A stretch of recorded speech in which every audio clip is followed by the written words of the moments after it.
You are my boss. Get out of my house.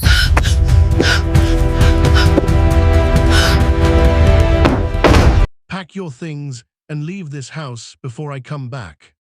The scream cut through the quiet morning like shattered glass. Myra froze in the kitchen doorway, her fingers clutching a ceramic mug she hadn't even had the chance to sip. The sun had barely begun to rise, casting delicate streaks of gold across the floor, but the tranquility of dawn was ripped away in an instant. The voice of her husband filled every corner of the house, sharp, cutting, and full of disdain. "Ryan!" He stood in the foyer, his suit immaculately pressed, his tie perfect, his shoes gleaming. Every detail screamed control, power, importance. At least, that's how he always saw himself. Today, however, he had a weapon in his voice, words sharp enough to cut through steel. "I'm bringing my new wife today," he continued, sneering. "When I return, I don't want to see your face in this house." A cruel laugh followed, one that echoed through the walls, bouncing back at Myra like an accusation. She didn't move. Ryan's gaze fell on her as he adjusted his tie with precise movements. He was checking himself in the reflection of the kitchen glass, as though that mirrored image would somehow prove his dominance. "I'm done with this life," he said, his words deliberate. "I'm tired of coming home to the same woman every day, a woman who just sits at home, eats, and does nothing." The words hit hard, each syllable a calculated jab, but Myra remained still, unmoving, her eyes locked on his. No tears, no begging, no fear, just calm observation. Ryan scoffed, stepping closer.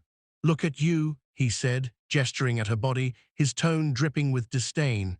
"Look at how much weight you've gained. This isn't the woman I married. This isn't the woman I fell in love with." He stepped even closer, invading her personal space. "Any woman can cook and clean. Anyone can handle house chores. You have no ambition, no goals. You just sit here, waiting for me to provide."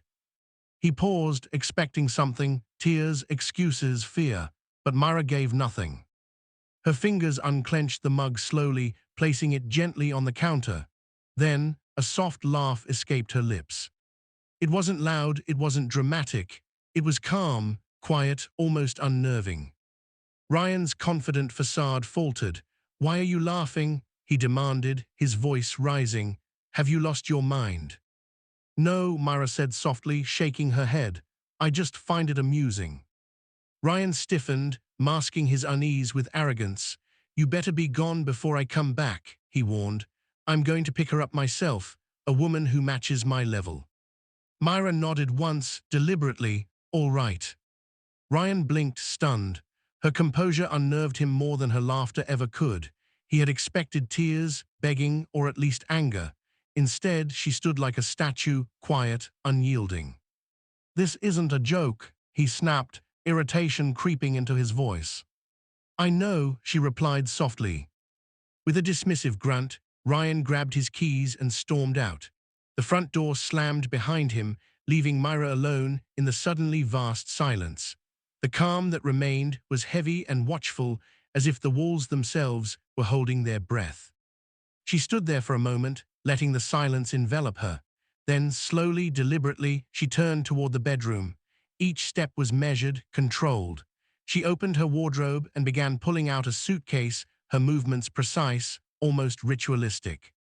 As she folded her clothes, memories bubbled up like water breaking through a dam. She remembered the first days of their marriage, the laughter, the tenderness, the nights they had spent talking until the early hours. Ryan had been charming, attentive, kind in ways she had never imagined. She had thought she had found a life partner, a man who would be by her side no matter what. Then came the subtle shifts. Comments that seemed harmless at first, a hint of critique about her cooking, a mild observation about her outfit, the tone of his laughter carrying an edge she hadn't noticed before. Pregnancy changed everything. The warmth in his eyes disappeared slowly, replaced by something colder, something measuring. He scrutinized her body, her energy, even the food she ate. He began making remarks that left invisible cuts, words sharper than any physical pain. And when the day came for her to give birth, he was absent. The hospital room, the sterile smell of antiseptic, the cries of new life, all experienced alone. Myra had faced it alone, held their daughter with trembling hands, whispered promises she would make good on, despite the absence of the man who had vowed to be there. Raising their child had been a silent endurance test. The home she built, the warmth she maintained, the love she gave, all taken for granted. Every effort overlooked, every sacrifice dismissed. She zipped the suitcase closed, her face calm, almost unreadable, but her eyes told a different story. Power, control, unseen strength. By the time he returned, Myra thought, he would see who she really was. Outside, the sound of cars passed by, indifferent. Life continued, but inside, the storm of change had already begun. The door slammed again, echoing down the hall. Footsteps, laughter, voices approaching. Myra remained unmoved. The door burst open. Ryan entered, a wide, triumphant smile on his face. Beside him walked a woman, tall, graceful, perfectly poised. Her hair gleamed in the sunlight, her heels clicking against the floor, each step confident, precise. Ryan held her hand lightly, arrogantly, as if to proclaim ownership of the room, of the house, of the world. "Myra," he said loudly, projecting pride, "meet my fiancée. Her name is Sophia." Sophia stepped forward, then froze, her face drained of color, lips parted slightly. Madam Myra," she whispered, "you're my boss." Ryan laughed, convinced this was a joke. "Boss," he said, scoffing. No, no, this is my soon-to-be ex-wife, the woman who does nothing. She stays at home, has never worked a day in her life." Sophia's eyes widened in confusion, disbelief, and fear. "No, that can't be," she whispered. Ryan chuckled again, leaning slightly toward Myra. "You've done nothing with your life, just a housewife, and now you've lost your place in this house." Myra stepped forward, calm, deliberate, controlled. "Yes," she said, voice steady. "It's true, Ryan, I am the owner, and today the boss says you are fired." Silence descended, heavy and suffocating. Ryan froze. The confident posture he had carried so arrogantly collapsed in seconds. "No, that can't be," he stammered. Myra continued, voice steady. "I kept my identity private to see people for who they truly are. The promotions you received, the success you believed you earned, every step, Ryan, I allowed it. I observed quietly as you climbed the ladder, thinking it was your own hard work. You never knew the one who held the strings." Sophia fell to her knees, sobbing. "Madam, please, I didn't know, I swear I didn't know." Myra looked down at her calmly. "You chose a married man, you knew the consequences." She turned to Ryan, eyes piercing. "This marriage is over, you will receive divorce papers. I will take full custody of our daughter. She deserves peace. You have taken enough from me." Ryan collapsed onto the couch. The life he thought he controlled had slipped through his fingers. Myra lifted her suitcase, her movements graceful. "This house," she said softly, "has always been mine. You have 2 days to leave. After that, it will be sold." Sophia rose slowly, wiping her tears, looking at Ryan with disgust. "This is too much for me," she said. "I didn't sign up for this." Myra's gaze remained calm. "Respect is not given because someone is loud, rich, or powerful," she said. "Respect is given because someone is human." She turned her back to them, picked up her daughter from school later that day, and walked into a new life, one of dignity, calm, and freedom. Ryan and Sophia were left with regret, fear, and the harsh lesson that power, arrogance, and betrayal could crumble in a single morning. Myra's morning had begun with a scream and threats. It had ended with revelation, reckoning, and quiet triumph. Her life was no longer about fear, obedience, or survival. It was about control, strength, and purpose. And she had just begun. The morning air was crisp, but inside the house, tension hung thicker than any fog. Myra had already packed her life into a single suitcase, yet she moved with deliberate calm, as if each step echoed the years she had endured in silence. Ryan slumped on the couch, staring at the walls he had once believed he owned, at the home he thought belonged to him. Sophia had left quietly after her humiliation, but the memory of her shock and fear lingered like a shadow. Ryan's mind raced, replaying every word Myra had spoken. "You are fired." It had been a dagger to his ego, sharp and precise, yet he couldn't process it fully. In his world, she had been silent, passive, powerless, but silence had been her cloak. Control had been her game. And today, he was learning the hard way that the woman he had mocked for years had been the one holding all the cards. Myra didn't waste a moment. By the time Ryan and Sophia had processed their humiliation at home, Myra was already at her office, a sleek modern building that housed one of the fastest-growing companies in the city. She had moved quietly over the years, keeping her identity as the owner private, observing, learning, understanding the people around her. Today, that patience paid off. Her assistant greeted her at the door.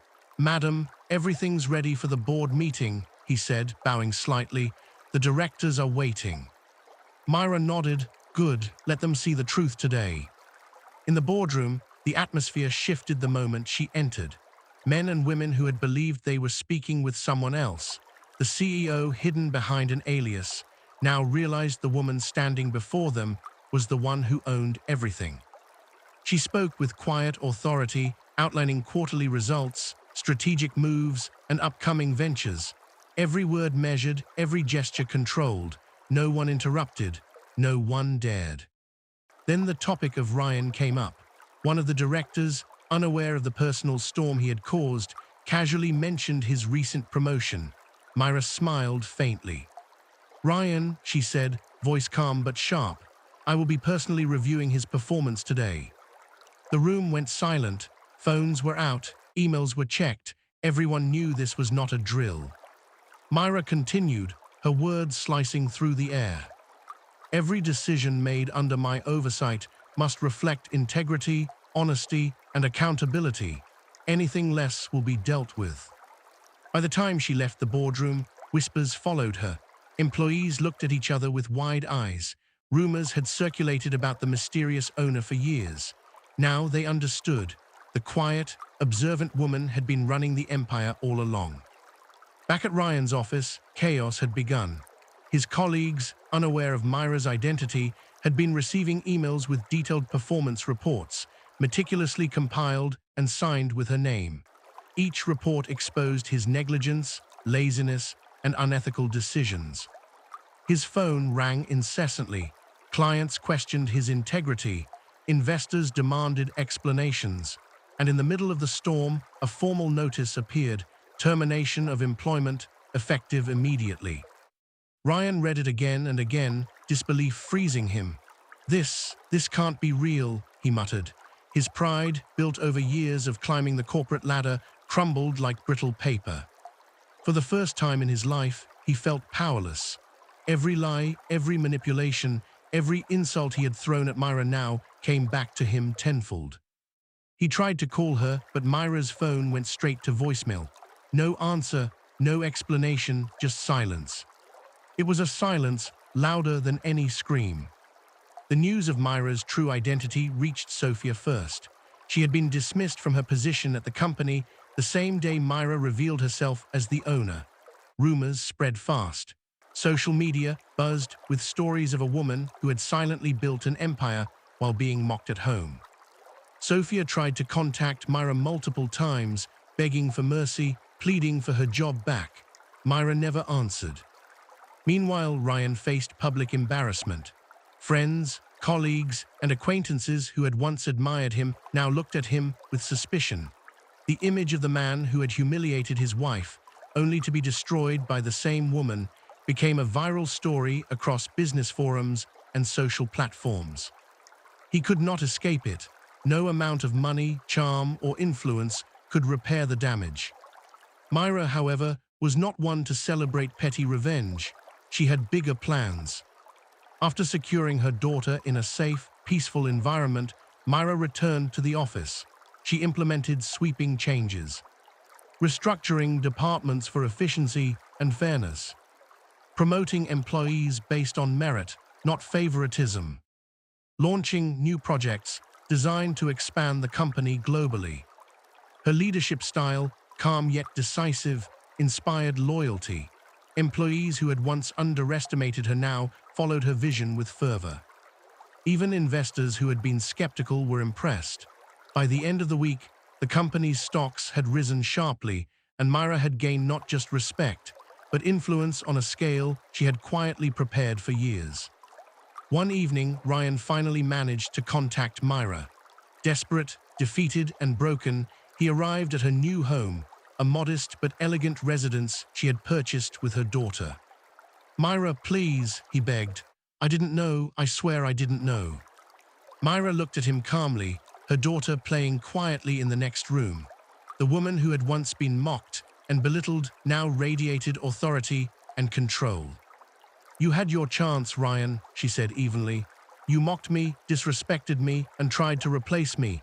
Now you face the consequences." Tears streaked his face. "I was blind, I was foolish. Please, I just want my family back. I can change." Myra's eyes softened for a moment, but her voice remained firm. "This is not about revenge. This is about justice, accountability, and protecting what is mine. You lost your chance the day you chose arrogance over respect." Ryan fell silent. There was nothing left to say. Months passed. Myra expanded her empire, taking on new ventures and mentoring young women in business. Her life, once constrained by fear and oppression, became a testament to resilience, intelligence, and quiet strength. Her daughter grew up seeing her mother not just as a parent, but as a role model, someone who embodied courage, patience, and empowerment.